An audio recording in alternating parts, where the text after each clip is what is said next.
Sasuke is dead?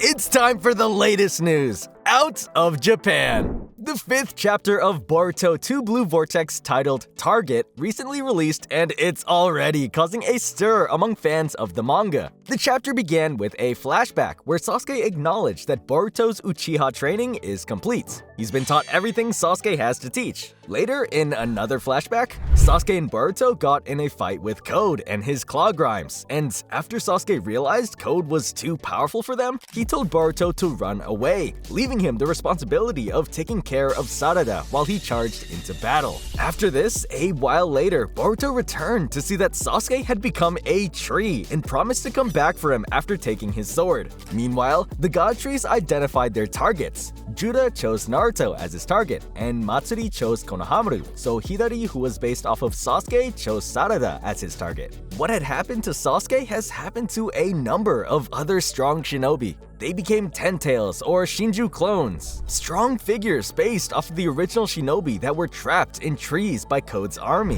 Sasuke's clone, Hidari, resembles the Uchiha, however he has both arms and a Rinnegan. In a way, you could say we'll be seeing Sasuke back at his full power. Later in the chapter, during a sensitive discussion among the shinobi, Boruto made his triumphant return, and Sarada welcomed him with a hug. Boruto fans were very pleased with the chapter as it had some impactful moments for the main character, such as Sasuke officially passing the torch to him, and the young hero's emotional reunion with Sarada. Some were even excited to see Code standing out as a badass villain by defeating one of the most prominent characters in the franchise. However, there's been a bit of a debate concerning this event, particularly on the matter of what became of Sasuke after the fight. While the closing moments of the fight between Sasuke and Code weren't shown, we did see the aftermath, which was a battlefield filled with Claw Grimes corpses and Sasuke transformed into a tree. The fact that there were numerous lifeless Claw Grimes in the area meant Sasuke managed to put up a worthy fight before getting bit by one of them and ending up in a tree. The chapter was certainly set up in a heroic way, as the tragic passing of a beloved sensei would serve as fuel for the main character's ambitions, and because of this, many fans seem to have concluded that we've seen the end of the legendary Uchiha.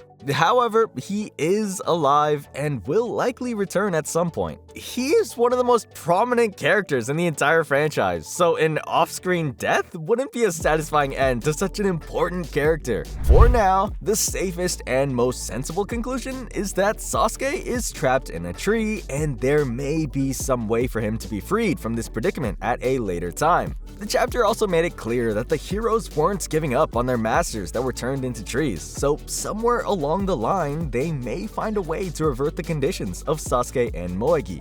In other news, Black Clover just released a new chapter.